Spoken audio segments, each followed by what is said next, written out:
Okay, everyone, today we're going to go over your short story project guidelines for our Q4 writing project. Just as a reminder that you do have this assignment sheet in Google Classroom, but I'm going to go over it on this video super quickly just so that you know what I am expecting of you for this project. So first and foremost, your short story must have a title. This is your chance to get creative and give your reader kind of a sneak peek of what your story is going to be about. Of course, your title should be creative, and it should be related to your story. I know that this part can be kind of tricky, coming up with a title for your story. So if you don't have one for your final draft, that's perfectly fine. But when you submit, or I'm sorry, if you don't have one for your rough draft, that's perfectly fine. But you need to make sure that you submit your short story with a title for your final draft. Okay. Secondly, your short story will need to have a cover page. So you kind of want to think of this cover page as like the cover of a book. It's going to be the very first thing that your reader sees. Okay. So obviously your cover page needs to be something that intrigues the reader, and your cover page must include the title, a picture, and your name in that order. When you look in Google Classroom where I posted this assignment sheet for the short story, you'll see two examples with a cover page, and that's how I'm going to want your cover pages to look. Okay, next, your short story is going to need to be written in a legible font, meaning that the reader should be able to read it without a struggle.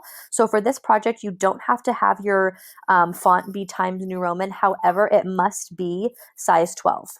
Okay, next, you will need to make sure that you are aware of the page count. So your short story is going to be a minimum of 8 pages and a maximum of 15 pages. And as always, this does not include your cover page. Okay. I always get a lot of emails closer to the deadline asking if you can go over 15 pages. The answer is no. Okay. So the maximum page limit for your short story is going to be 15 pages. Okay. And of course, at least you have to have 8 pages.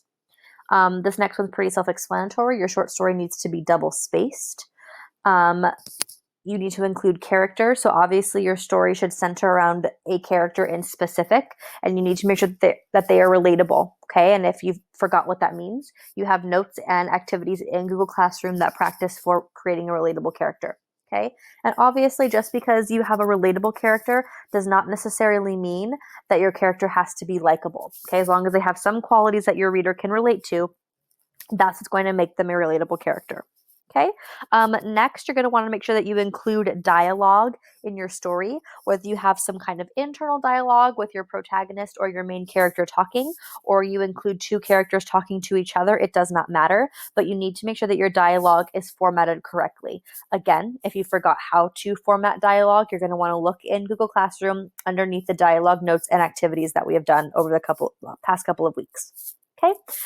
Second to last one, number 8, you're going to want to make sure that you use enough examples of showing versus telling, which basically means that you are incorporating descriptive language and just simply telling your readers at the same time. Okay. Again, make sure that you look back at your notes so that you know which instances you're going to want to show with more vivid descriptive detail versus the instances where you're just going to want to plainly tell your reader. Okay. And then lastly, for your requirements, you're going to want to make sure that you have some kind of brainstorming map.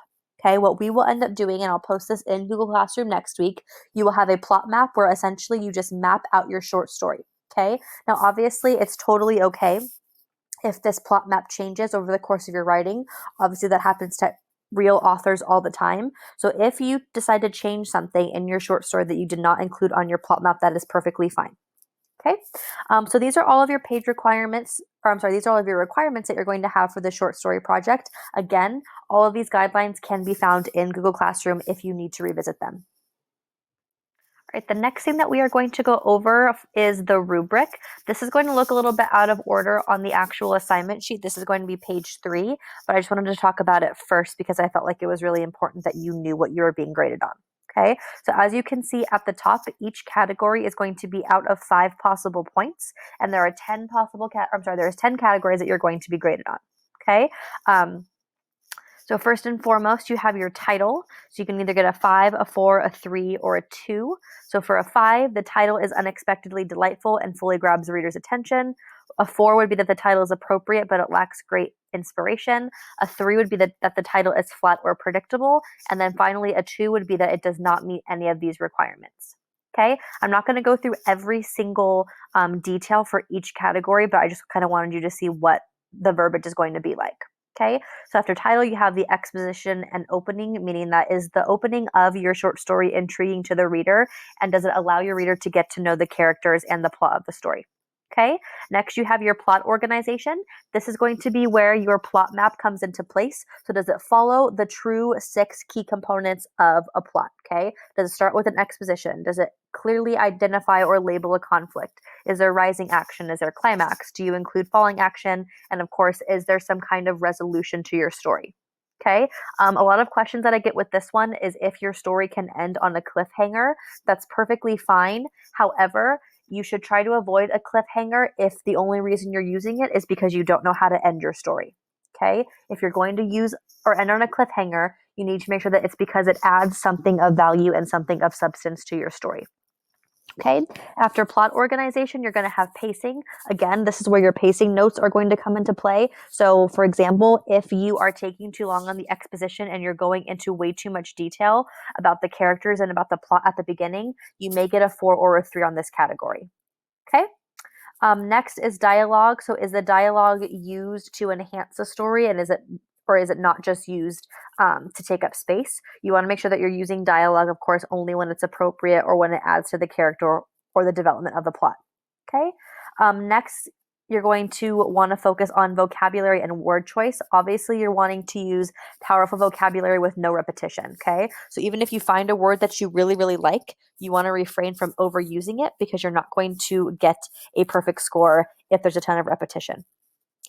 After vocabulary and word choice, you want to make sure that there's sentence flow and variety. This means that all of your sentences are a different length. Okay, so obviously, if each sentence in your story is short and choppy, you're not going to get a good score for this one. You want to have variety. So some sentences should be short, some should be long, and you should be mixing it up quite frequently. Obviously, if you're trying to add suspense or fear into a story, then maybe short, choppy sentences would be good. But if you're talking about something like a process that's ongoing, or you want to enhance the fact that something is taking a long time, then maybe your sentence flow or your sentence variety would be a longer sentence. Okay. Next would be your transitions. So for this one, to get a 5, skillful use of transitions to help create a unified, cohesive piece of writing. So all that this is saying is, does one idea transition or blend in to the next with ease? Okay. Second to last one, you have showing versus telling. So to get a 5 for this one, when appropriate, the writer uses showing or descriptive details rather than just telling information. Okay. So are you telling me that the reader, or I'm sorry, that the character is tired, or are you showing me by using descriptive language that your character is tired? Okay. And then lastly, a lively writer's voice. This is just basically how your voice comes across in your writing. Okay. I can always tell who puts effort into this part and who doesn't. So you just want to make sure that whenever you're writing, you're just following all of the instructions that are labeled out for you, and you're just being creative and you're having fun. Okay. That's the whole purpose of this project, is for you to have fun. You don't really have any strict set rules on what you have to write about. But it's just a chance for you to express your creativity. Okay, so again, you have 10 categories.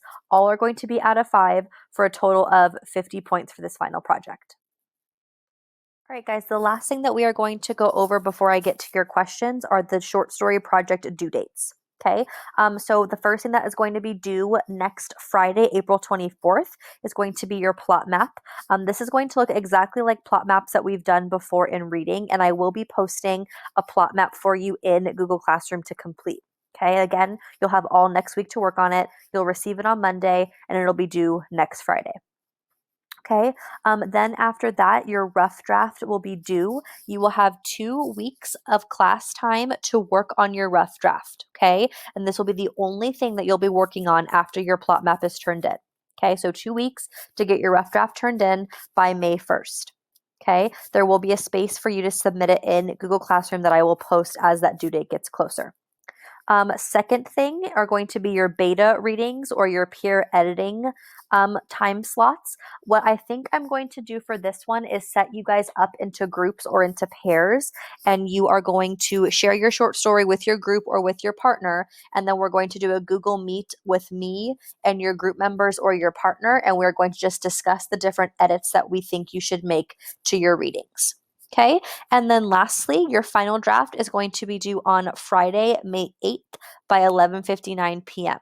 Okay, so for this one, obviously you're going to have your rough draft turned in. So all that you'll be doing for your final draft is just making any edits that either myself or your partner has suggested to you. But that should be the only thing that you are going to be working on. So you'll have a week to get that turned in, or to work on that and to get that turned in. Okay. Again, like I said, due at 11:59 p.m. You're also going to want to make sure that you review the rubric and the requirements before you click submit. Make sure that you have a cover page. Make sure that everything that is in the guidelines and on the rubric is met. And then once you've gone over it a few times, you've read it out loud, and you make sure everything sounds good, you'll submit it to Google Classroom. Again, you'll have a second space in Google Classroom to turn in your final draft. Alrighty, so now that we've talked about our project guidelines, we're going to talk about specific questions that you guys had regarding the project. First and foremost, question number one, are there any specific limitations to our story? As always with anything that we write about in class, it has to be school appropriate. So kind of think about it if either your parent, your grandma, or Mrs. Clark were to walk in and ask to read your story, is it something that you would be comfortable and okay with them reading? Okay, then of course, in terms of like limitations or restrictions, just as long as you're meeting the requirements outlined on the project document, you're going to be fine. I think this specific question was more in regards to page limit. Like it says in the document, it has to be anywhere from 8 to 15 pages. Okay. Question number two, will we get a plot map for our brainstorming? The answer is yes, you will get a plot map on Google Classroom via a Google Doc, and that will be posted for you on Monday, April 20th. Next, question number three, is it okay to discuss controversial topics in our short story? I would say for this one, just to use your discretion. Obviously, this project needs to be school appropriate. However, I want you to be able to freely express your creativity. So as you're going through and you're creating a plot for your short story, just please make sure that you are using discretion and you're making sure that it is school appropriate. And then lastly, question number four, how do we create our cover page? There's a few different options that you have when it comes to creating your cover page. Firstly, you can upload a photo directly onto the story docs. Just do a quick Google search of whatever it is that you are choosing to use as your picture, and you can just save that to your desktop or to your computer and upload it to the document directly. Second option that you have is you can use the draw feature in Google Docs to create your own unique image to use as your cover page. Third option that you have is to use Google Slides to create your cover page. If you choose this option, you just want to make sure that you go into the page setup and change it to 8.5 by 11, and that will make it like an actual portrait computer paper sized slide. The last option that you have for your cover page is that you can physically draw your own cover and either take a photo or a picture of it and upload it onto your story document, or you can scan your drawing once it's complete and upload it to your document. Okay, so those were all the questions that were asked on Google Classroom. If you think of any more after you see this video or over the course of your writing, of course, do not be afraid to contact me either via email, Google Classroom, or Remind 101 to ask me any of your questions.